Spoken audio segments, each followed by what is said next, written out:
What's your name? Max. Hi, Max. Do you want to ask me something? I have 4 Can grandchildren. you say your favorite line What? from What's- Jack Skellington? From Jack Skellington? Can you say your favorite line from Jack Skellington? What's my favorite line from Jack Skellington? I guess it's Halloween. Yeah, because that's the line that everybody remembers.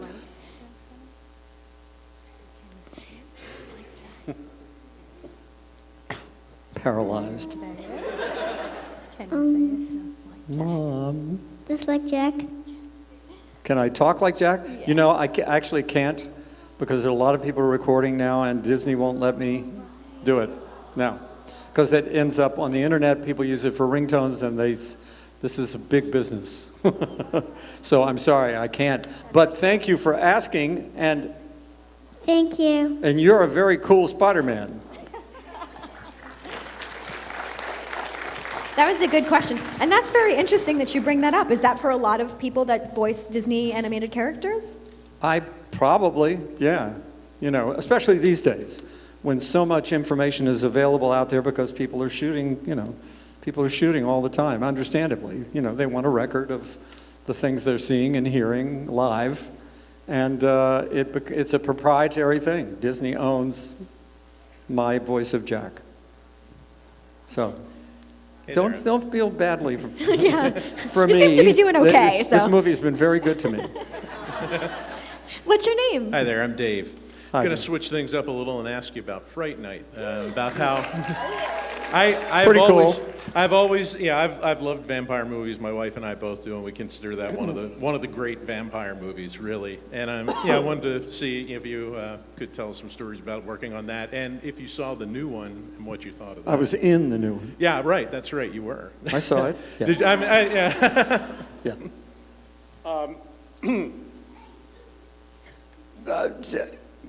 Of the movies that we're talking about, Princess Bride, Fright Night, Nightmare Before Christmas, maybe Child's Play to a certain extent. But those three were all, I had a great time on all of them. One of the reasons why Fright Night was so great was because the cast was wonderful, as was The Princess Bride. We had a really good time together. We still see each other. Sometimes if we see each other at one of these cons, we'll go out to dinner together, we'll hang out. That doesn't happen very often because you tend to, when you make a movie, you tend to get very close for a short time and then it's over. And you don't really stay in touch with people for a long time. It's just, it happens. You do so many different things that you don't really connect that much with people. I've connected for years with the people from Fright Night and still remain friends with them. And that was also, oddly enough, a lot of fun to shoot, that movie, because it was a collaborative experience. The script was very set. Tom Holland's script was brilliantly written, and I wouldn't have touched a word of it. But there were things in the movie that Tom was very open about in terms of collaboration. One of the things that I said to him, wouldn't it be interesting if Amy looked like somebody that Jerry used to be in love with centuries ago? So Tom said, hey, wait, and he had a portrait drawn, and it shows up in the movie. Not many directors are generous like that. Eating the fruit in the movie. How do you research a vampire? I just thought, I'll check it. I'll look up bats and see what are the characteristics that bats have sort of universally, and discovered that most of the bats, 90% of the bats in the world, are not vampire bats, they're fruit bats. So I thought, well, wouldn't it be interesting if Jerry ate fruit in the movie, that he had a genetic kind of taste for fruit, and Tom loved that idea, and he worked it into the whole movie. So it was very rewarding in that regard, in that while there was a very set script, a very set sort of number of shots, Tom knew exactly how he was going to shoot the movie, that he let the actors contribute, and that doesn't happen very often in film. So that was probably the most enjoyable part of that movie, that and the friendships that I made. Thank you. What's your Hi. name? Hi there. Wait, is this working? Hello. Oh, hi. I grown up like watching The Princess Bride. My dad, he told me about it, and at first I was like, nah, okay. And then I watched it, and there's so many iconic moments and parts of the script. It's a book. Which lines or which moments in the movie would you say like would be your favorites? Because you said you loved hanging out with the cast and crew. Well, first of all, we have to give credit to William Goldman, Right. who wrote the book, the original book, that was a kind of trick, because he wrote it, he said, I'm translating and adapting it from something that was written by a guy by the name of S. Morgenstern. And when I read the book, I don't know, maybe 40 years ago, and at the time it was owned by Robert Redford, Right. who was trying to make it and could never get any studio interested in making it. He gave it to a friend of mine, and the friend gave it to me to read. And I just flipped over, and I just thought, oh my God, this piece is just filled with great dialogue, great characters, a great plot. Right. And then jump cut to a number of years ago, when I was auditioning for Rob Reiner, and I thought, my God, this is one of my favorite all-time books in the world, Right. that Rob was doing it. And I revisited the idea that the William Goldman script was just amazing. That we can all quote lines from the movie. I mean, I have people, Wall Street guys who walk up to me in the middle of the street in New York and go, "My name is Inigo Montoya." Yes. That's one, Right, certainly. that's one. There are any number of memorable lines in that movie, but they wouldn't be memorable if the characters weren't memorable and the arc of the story wasn't, that we didn't identify somehow with the characters. So that's kind of my answer. Okay, thank you so much. Thank you. Thank you. I always hear my dad like saying like Humperdinck, Humperdinck, Humperdinck, Humperdinck, and then they always I get that a lot. Yeah. That and Inconceivable, Yes. which Wally Shawn actually says it that way. Really? Oh yeah, that's Wally Cool. Shawn. Yeah. Inconceivable. Thank you so much. Thank you. What's your And name? of course, Andre, who Yeah. was an extraordinary human being. Well, Yes, good. that's kind of my question. You're a pretty tall guy. What was it like standing next to Andre the Giant? I'll show you. And what was he like? That was Andre was 7 feet 6 inches tall. He weighed over 400 pounds. And can you hold this for me for a second? One hand was that size. So when you put your hand in his hand, that's what it felt like. Literally, you felt like a very small child around Andre. But he had the sweetest disposition of almost any human being I've ever known. He was very much like Fezzik. Sorry. He was even-tempered. He wouldn't hurt a fly. And he was one of the great wrestling villains of the century, right, Andre? The sweetest guy in the world. I'll tell you a story you may have heard. When you read Carrie's book, I told this story to Carrie, and he put it in his book. That at the time I had two small daughters, and they were like, I don't know, 2.5 or 3 and 1.5, somewhere in that age range. And I was going to do the movie in England, and we were going to be on location for a while, so I didn't take my family with me because there was nothing for them to do. And so I said to the kids, Daddy's going away, and Daddy, what are you going to be doing? I said, I'm going to be playing a prince. Nothing. And there's going to be a princess in the movie. Oh, yeah. And there's a giant. A giant? There's a giant in the movie, Daddy? Oh my gosh, Daddy, the giant. How big is the giant? Is it as big as a car? Is it as big as a house? How big? You're going to meet the giant? Are you going to work? So this was the theme of every conversation that I had with my children, every time I talked to them on the phone from England, right? I'd call at certain times because I knew that they were awake, big time difference. It was a major sort of logistic problem to get them to the phone. And as soon as they got to the phone, hi, sweetie, it's Daddy. Hi, Daddy, where's the giant? Have you worked with the giant? How big is the giant? Is he big as a house? Is he big as a car? So finally they come to England because we were now shooting at Shepperton Studios. And they want to meet us as soon as they get off the plane. The first thing, Daddy, where's the giant? Where's the giant? I want to meet the giant. So I went to Andre one day and I said, do you mind if I bring my kids to the set someday when I'm not working and you are, so they can meet you, because they're dying to meet you. So the day comes, they're working at a place called Burnham Beaches, where the scene where Andre saves Inigo, where he's part of the Brute Squad. And so Andre's there, he's in his trailer, and they had a specially made trailer for Andre, which was almost as big as the stage, right? And Andre was sitting down at one end of it, sitting, and we're coming up the steps, and I was holding my 3.5-year-old, and my ex was holding my 2-year-old. I changed the ages, I know. And we're coming up the steps, and we turn the corner, and they're so excited. I mean, they're just thrilled, right? And we come up the steps, and we turn the corner, and Andre's sitting, and Andre got up. And as soon as he got up, my daughter, Stephanie, who I was holding at the time, took one look at him.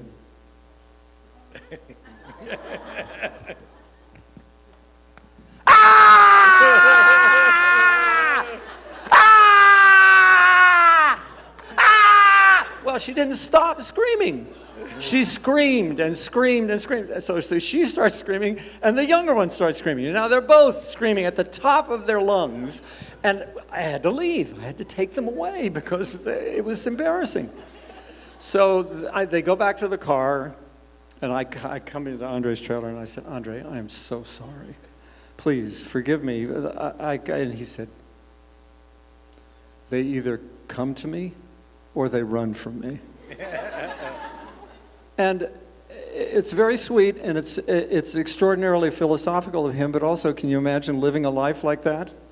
Where people are drawn to you in swarms, and you're an oddity, in a way, or they run away from you. And he was very at home with it. That was who he was. He lived his life that way, and so it didn't bother him. He was a lovely man, and he was. We all miss him a lot. Thank you. Yeah, I've only heard fantastic things about him, so I've only heard fantastic things about him. He's a great guy. What's your name? Craig. The Princess Bride is one of my favorite movies of all time. It's funny that you mentioned quoting the movie, because my friends and I, we quote it all the time, and Yeah. have since the movie came out. What I really wanted to ask you, though, is in some of your movies you've played the good guy, right? But in Princess Bride you played the bad guy. So how was it in such an iconic movie that spans so many generation gaps to be known as the bad guy, and do you have any interesting stories related to that? Not really any interesting stories related to it, as much as bad guys are always fun to play. Because you get to, when you play bad guys, and this is one of the things that I think a lot of people feel, one of the reasons why people like actors, or like the idea of being an actor, is that you can work out stuff that you wouldn't in real life through a character. And you don't have to actually be a horrible, nasty person who's willing to slit people's throats or turn up the machine all the way to 10 in order to get what you want.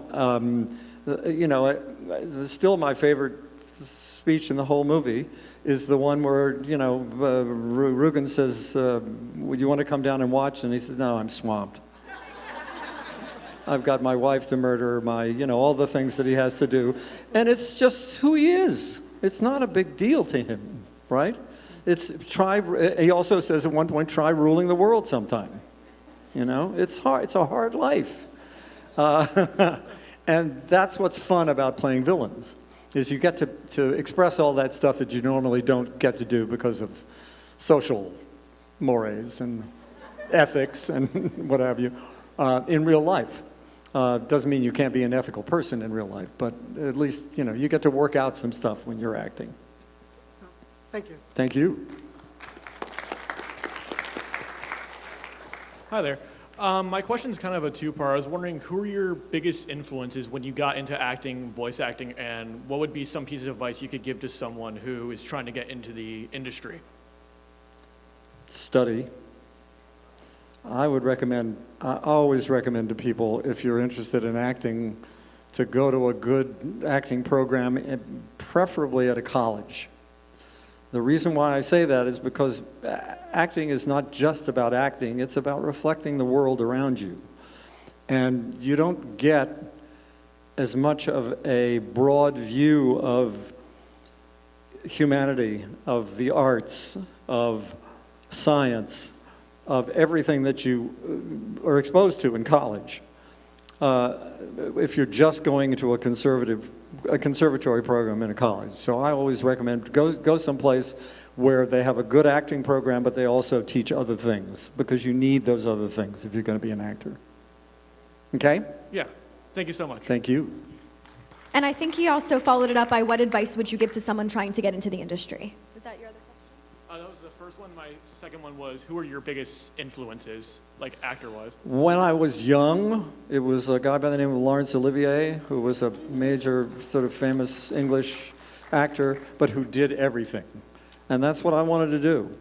And while I have not had the sort of range of the career that Laurence Olivier had, I've done a lot of different stuff, and I think that's one of the reasons why, is because that's the kind of person I was influenced by. He, a guy by the name of Ralph Richardson, a couple of American actors, Jason Robards. There are some people who did theater and did movies and did all kinds of different genres. I mean, I've done classical theater, I've done modern stuff too. To me, that's what's fun. Thank you. So much. Yes, sir. Yes. First, before I ask my question, I just want to say thank you so much for all the work you did. I grew up as a child watching your movie The Night Before Christmas so much. I bet I made my parents sick of how often I saw it. You're not the only one, yeah. Anyway, now we saw like about a decade after the movie had first come out, your character of Jack saw a lot of rise in the gaming community, his character. What was it like different between voicing the movie and voicing in the games? Actually, not all that different in that what you do when you go in to record for the movie is you go into the studio and the director and you are sitting there and basically you're doing lines from the movie. I worked with another actor once.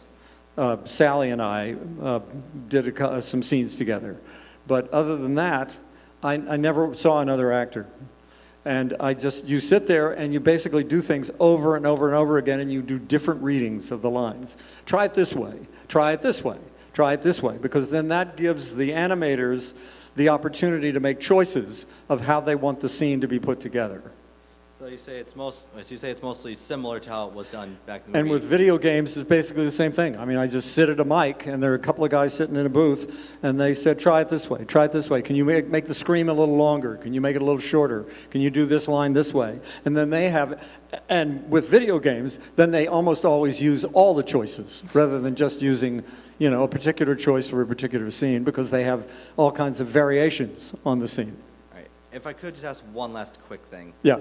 Out of all the people who you worked with in Night Before Christmas, who would you say was probably your favorite person to interact with? Tim Burton.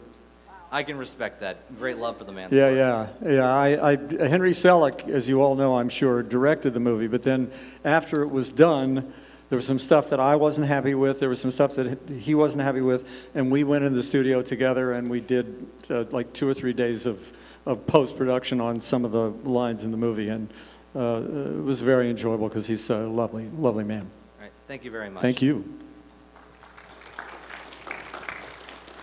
What's your name?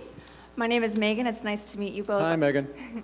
Just want to thank you for the fun-loving character. I think I speak for a lot of us when I say thank you for influencing our childhood. Thank you. 2 quick questions. Did you voice anyone else in The Nightmare Before Christmas besides Jack? No? Okay. And Catherine O'Hara, I don't know if you guys know this, did also Lock, Shock, and Barrel. She did those other characters, but All I've only three? done, yeah, I think so. Wow. I think. Okay. You can check the credits, but I know she did 1 or 2, if not all 3. And also, if you were to not have voiced Jack, what other character would you have liked to been? And you can answer this in a Jack Skellington accent if you want. I can't. You can't? Okay, that's fine. I guess, and I never, believe me, I don't think that I could have done it, because I know this guy so well personally as well as professionally, is Oogie. Okay. Ken I Page. thought so, yeah. And Ken will be here tomorrow, so you guys will see him. But he's extraordinary in that role, and it's a great role. It's a very fun part. All right, thank you. Thank you. Both of you actually have a combined panel for Nightmare Tomorrow. Yep. So. Hello, Hi. I'm Heather. Hi, Heather. So what was it like working with Tim Burton, and do you have any funny stories? No funny stories about Tim. We basically just were working on the movie, and as I said just a moment ago, he was very easy to work with, not at all dictatorial, very collaborative, and very easy. Awesome. Okay? Huh? Thanks. Hi, What's Hi. your name? my name is Robin. Hi, Robin. I I have remember. Thank you. I have two questions. First, did you start out wanting to be an actor? Did I? Yeah. Start out? Well, No. yeah, when you started, is that what you wanted to pursue? Well, by the time I started, I did, yes. But I didn't go. I didn't leave home for college thinking I'm going to be an actor. I was involved. I didn't know what the hell I wanted to do, quite frankly. And so I started off as a psychology major, and then I became a speech therapy major for a year, and then I discovered the theater, and excuse me, a professor at West Virginia University, where I went to school, said to me, you know, you're good at this. It would be a shame if you wasted your talent. And I thought, oh, geez, I don't know. And then he said, well, try being in a play. And so he put me in a play, and that was it. I was done. I had to do it. It's a calling. Yeah. It's not a profession per se, in the sense that you can go anywhere and do it because you have a piece of paper. It has to be something that you're driven to do, I can't think of anything else that I'd be any good at, quite frankly. My first lifetime, I was technical theater and costuming, so Yeah, I yeah. understand It's a wonderful life. You meet wonderful people, if you're lucky. And that's also something that people don't account for. And that is that it's critical that if you have talent, you're also lucky. And I've been really lucky. Second question is, what is your favorite holiday? And it doesn't have to be Christmas or Halloween, just out of curiosity. I've never been asked that question before. When I was a kid, it was certainly Christmas. And my birthday. Which just passed. Happy belated, by the way. Oh, thank you. And now that I have grandchildren, I have 4 grandchildren and another one on the way, it's Christmas again. It wasn't for a long time. I sort of lost the Christmas, the joy, but it's back. Good. I'm happy to say. And thank you for the extended answer. Thank you. What's your name? My name is Angelo. Hey, Angela. You've done some wonderful movies. I grew up with my father watching Dog Day Afternoon. Ah, cool. Great movie, by the way, if you guys have never watched it. It's really good. Princess Bride is our go-to movie with me and my wife whenever we want to watch something obscure.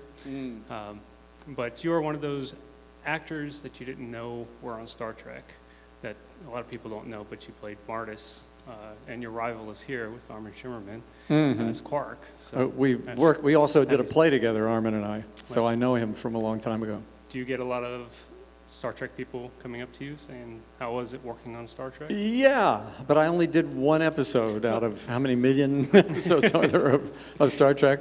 So it was a great experience. There was a guy by the name of René Aubergenois who was on the show, who was also on a show called Judging Amy that I was on for a while. And so I knew some people on the show, which was great. So it was a nice working atmosphere. No, I remember the episode. It was really good. Thanks. Thank you. We do have time for more questions. We have about 10 minutes left. My question for you is, you mentioned Fright Night and when you were doing your researching bats. And obviously you've played a lot of characters that are so drastically different. So what kind of research went into the role of Jack or your role in Dog Day Afternoon? I didn't do much research for Jack because Jack was such a singular creation of Tim Burton's that it was there. You know, the drawings were there. They had storyboarded the entire movie. When I started, Danny Elfman had already done the singing scenes, and they had animated a lot of the singing scenes, so I got a chance to see those. So the character was there, and all I had to do was just, I mean, they were looking for a voice, I think, that matched Danny's. And so when I went in, it was basically, I had a template to work from. For Dog Day, I spent a lot of time, I spent time with, I had a very good friend who sadly died of AIDS, who, a gay friend who I was in a Broadway show with, who was connected to a lot of people who were transitioning, transgender transitioning. And so I said to him, I'd like to meet them because this is who the character is. This is somebody who says, I feel like I'm a woman trapped in a man's body. And so I said, do you know any people like this? And he said, oh, are you kidding? Of course I do.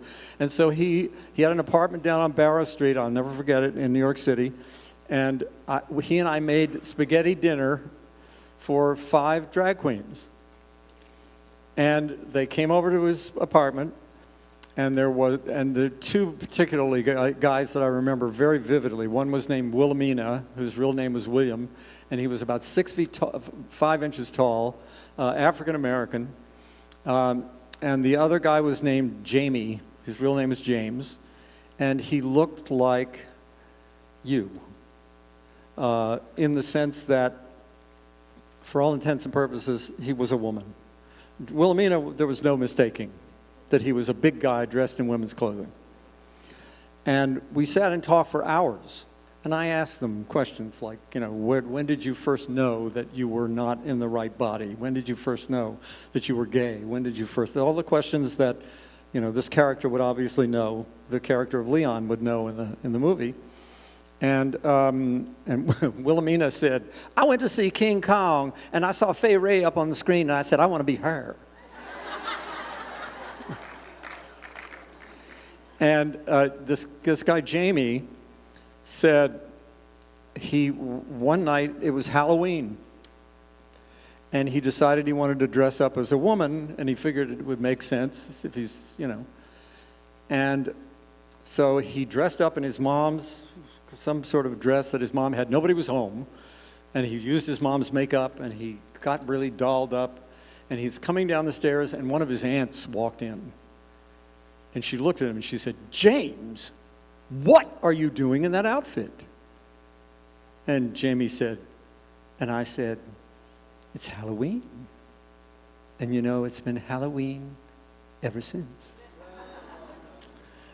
And so it was a doorway into characters. And that's what every actor wants. You know, you want to find out how people live. You want to find out, you know, if I was going to play one of you in a movie, I would sit down with you and we'd talk about, you know, where you came from, what your childhood was like, how you felt like growing up, how you felt, you know, the ways you felt bullied in high school if you did, or as we all did at some point or another. Also, we had a lot of historical material with Dog Day. There were interviews on tape.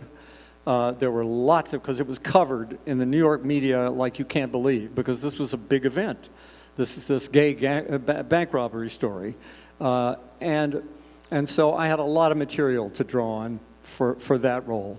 So those two were kind of almost diametrically opposed. There was not a lot of material in terms of real life for Jack, but I had all this stuff from Tim Burton and Henry Selick that I could draw on, and vice versa. So wonderful. Oh, you have another question? Go for it. Yes, my name is Jamie, and I was wondering about your theater experiences, because it's very different acting in theater on stage live than it is, of course, doing a movie. What were some of your favorite plays you've been in, favorite characters you've played, odd experiences? Oh, wow. Yeah. So many. I did a play a couple of summers ago at Lincoln Center in New York, by a guy by the name of Dave Malloy, who now there's a play on Broadway called Natasha Pierre and the Great Comet of 1812, right? That's Dave Malloy who wrote that. I did the previous production of Dave's, in which I got to play 6 characters. I got to play Tolstoy, Chekhov, the Tsar of Russia, a composer named Glazunov, another guy. It was just such a great, wonderful, fun experience. I was in a production of Cyrano de Bergerac on Broadway with Kevin Kline, where I got to play the bad guy who ends up being a good guy, the Comte de Guiche. I was in a wonderful musical, I don't know if you guys have ever heard of it or seen it, called The Light in the Piazza on Broadway, which was just magical, amazing piece. I can't think of a theater experience that I've had where I haven't had a great time. Thank you. All right, well, we have 5 minutes left, so we'll take this last couple of questions. Princess Bride is one of my favorite movies of all time. If I'm flipping channels and it's on TV, the remote gets dropped. And it doesn't matter if it's 5 minutes in or 5 minutes left, you watch. What movie is that for you? That no matter at what point you see it, you have to just watch it? How Green Was My Valley. Anybody know that movie? One of the great American directors ever, John Ford. Roddy McDowell's first movie from Fright Night, where he was a little boy. If you have never watched that movie, it's heartbreaking. I mean, just talking about it makes me. Yeah, that's the one. Yeah, but also, Bringing Up Baby. Cary Grant, Katharine Hepburn, thank you very much. Nice. Any Howard Hawks movie, that's a Howard Hawks movie. Movies, Shane, I'll watch that over and over and over again. That's a George Stevens movie. Place in the Sun, George Stevens also. Most of them are older movies because I love that period. Mrs. Miniver, Random Harvest. I could go on and on and on. Yeah. Thank you very much. Stop me before I. Yes, ma'am. One more. I think two we have okay, two more. quick, We two got more. this. I got here a little late, so I'm not sure if it was already brought up, but I was wondering how you felt about the Nightmare Revisited album, which is like all the songs from Nightmare Before Christmas were revisited and almost made like a rock cover of it. Oh, I've never heard it. It's, I don't know, I like it. Oh, no. I now you might make me want to hear it. Thanks. All right, our final question. What's your name? I'm Alex. Come closer. Okay. And you can pull it down so we can hear you. Sorry. Go ahead. I guess I'm kind of late. Don't know if it was asked, but in Fright Night, I know there were effects when you were turning into a vampire and stuff like that. I was wondering how that was back then. Back then, interesting. You know, and it's true. This is back in the 80s when there was no CGI. So all the effects in that movie are literally done through the camera or tricks cutting away and then cutting back to. I mean, I still think that the scene where Evil Ed turns into a wolf and then dies, where he gets stabbed by Roddy McDowell. But by the way, speaking of Roddy again, is one of the great sort of tour de force, first of all, emotional scenes. It's an incredibly emotional scene. And also one of the great special effects without any tricks scenes ever in film history to me. But everything in that movie was done on the set. There was nothing done afterward. Nothing in a computer. Thank you very much. So, cool. Yeah. Well, awesome.